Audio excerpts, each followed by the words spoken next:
aeration.com. Today I was going to take the chance to show you a little bit about how to run a walk-behind aerator. This is the Ryan Lawnaire 5 aerator.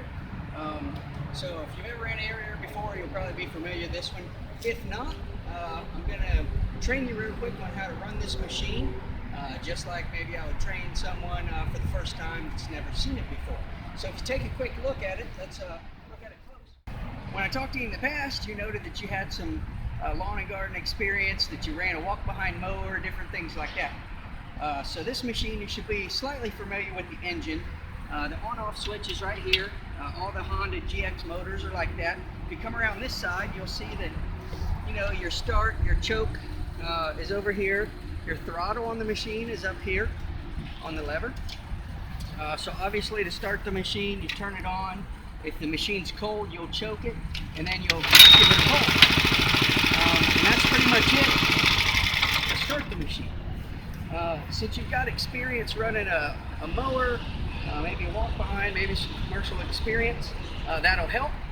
The rest of your experience that you know about running a mower and things like that, at this point, doesn't mean squat. So anyway, I'm going to show you a couple from the basics to a couple tips and things like that. About myself, I've been running aeration equipment for almost 30 years. I noticed that you're a pretty healthy looking young person, and you should be able to handle this machine. However, I've seen this machine break down the biggest, burliest men on the planet, it seems like, in about an hour. The trick to this machine is all about technique. It's not about strength so much. As you see, I'm not a very big guy. 45 years old, and I can run the out of this machine. So, first thing you want to know when you run this machine is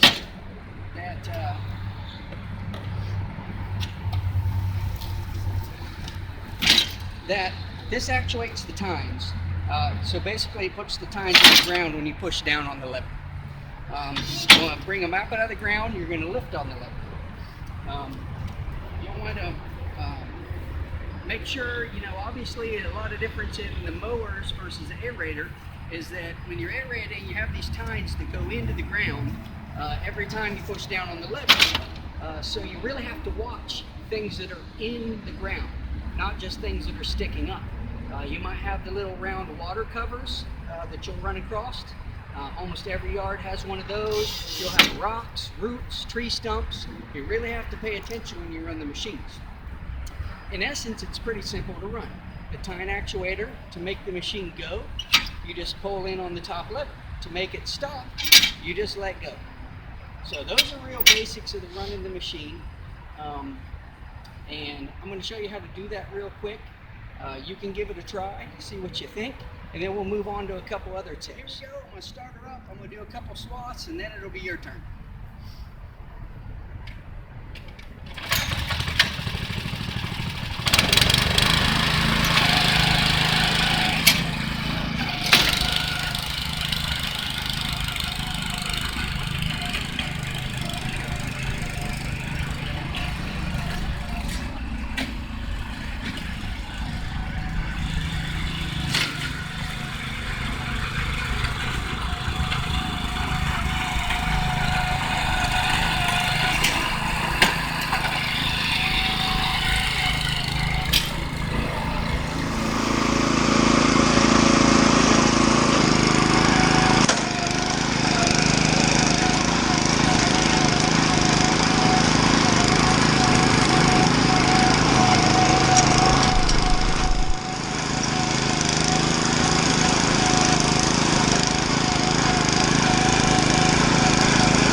we're going to talk about some things that are a little bit more advanced here. As you see, this complex it's got a lot of tight areas.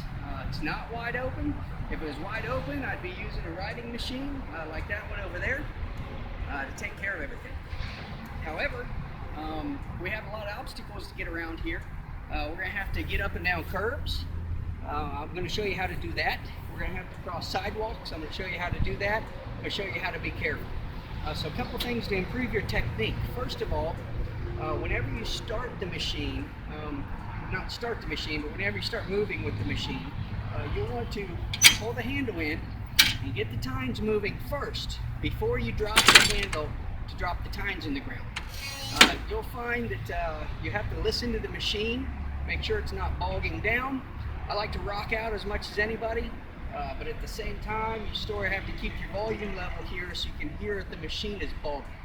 If you drop the tines first and then try to take off, your machine will hesitate. Your belt will slip a little bit and it'll bog the machine.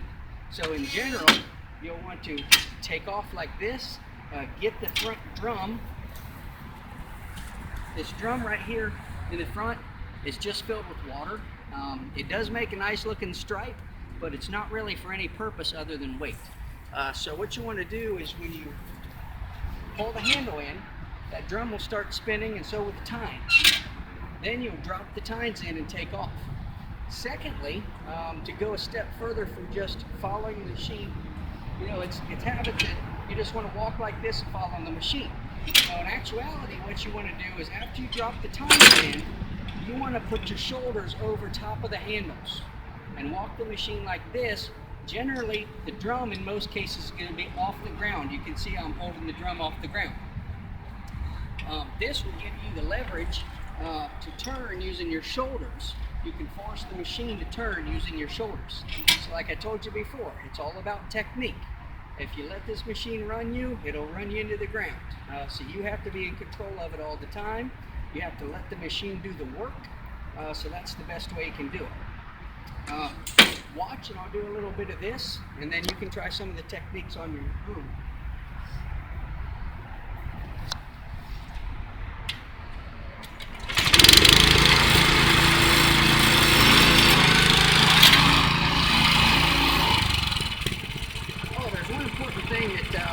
Almost forgot to tell you about. When you turn the machine, there's two styles of turn that you can do with the machine. Some guys, especially bigger guys, or I'll do it also if I'm in a very tight spot, you can lift, after you get the tines up out of the ground, you can lift the back of the machine up and pivot it on the front drum. Let the machine back down.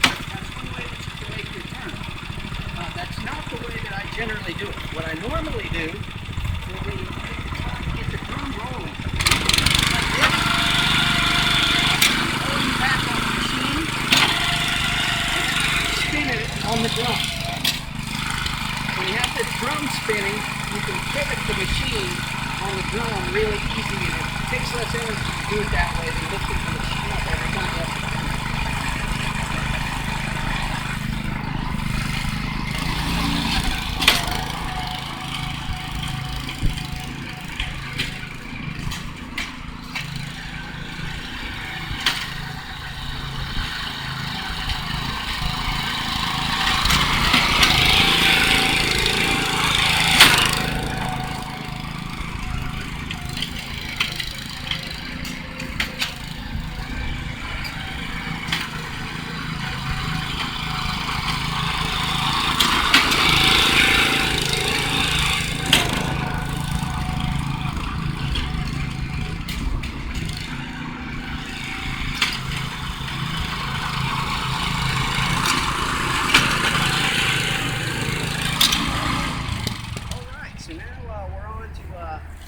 Say level number 3. We've got the basics, and now we've got your shoulders over, learning how to turn the machine and handle it better. The third thing, and this is just as important, this is sort of a pro tip. If you've been running an aerator for a while, usually it takes my guys a good 3-4 days a week before they really learn all the little intricacies. It goes to speak about pattern. As you watched me, I would only move the machine over about half a swath every time so that we overlap to get good coverage. That way you can assure that you don't miss anything. Secondly, you'll generally, since the hardest part of running an aerator is the turning, you'll want to try to find a straight line, preferably the longest straight line that you can get. I know sometimes in a small area that's not easy. And you'll have to go around some landscape beds and things, and you'll have to turn it. But that's where your wear is. So you'll want to work your way from one side of the property across in straight lines back and forth is the most efficient way. Most guys will want to walk into the property and go around the perimeter first. When in actuality, that's backwards. I prefer to go into the property, do my straight lines all the way across, and do my perimeter loop last. And I'll tell you why that is.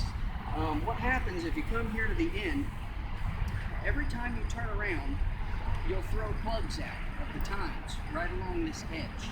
Well, if you do that first, you're already going to have plugs there. If the ground is wet or muddy, you're going to track those plugs up on your boots. You're going to track them onto the wheels. These aerators like to get mud all over. If it's wet at all, they'll get mud all over these back wheels. So you track up mud. Secondly, you'll smash down all the plugs that are all around the outside perimeter. So after I do the general field, the turf space, and then after that I'll do the perimeter swath last. After I've covered everything, I'll usually go around it once or twice to do that so that I'm not walking on the plugs the whole time.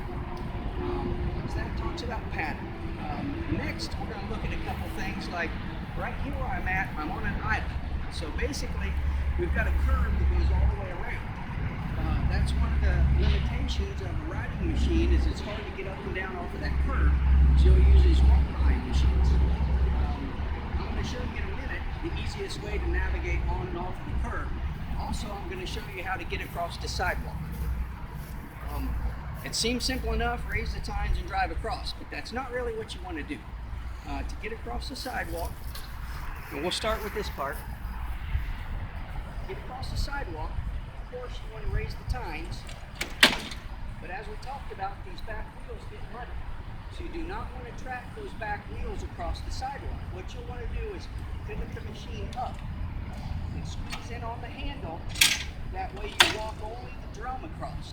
Another thing you want to make sure you do whenever you go across a bump or a hard surface on the trailer, loading, unloading, is you always want to keep one hand here holding up on this lever.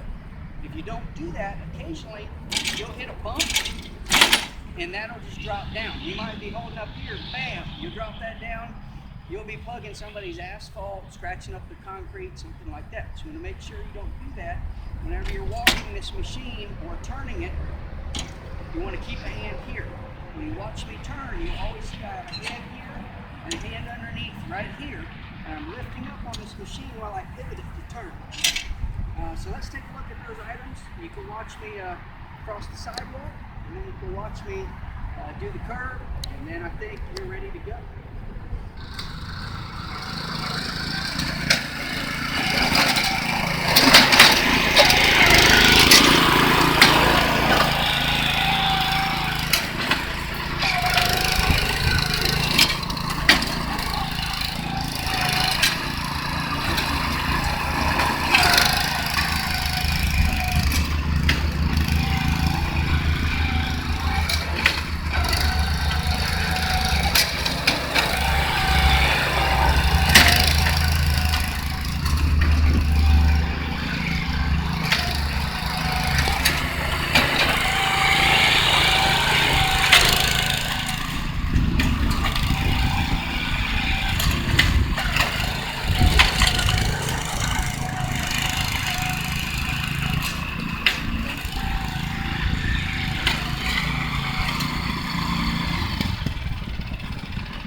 As I get ready to cross the sidewalk or come down the curb, it's very similar to crossing the sidewalk.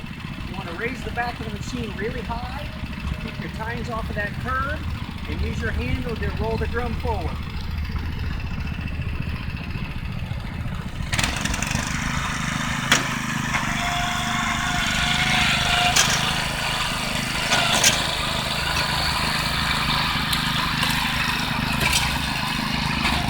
Go back Getting up on the curve is a little more challenging because a high curve you have to have a little momentum to do it. So timing is key.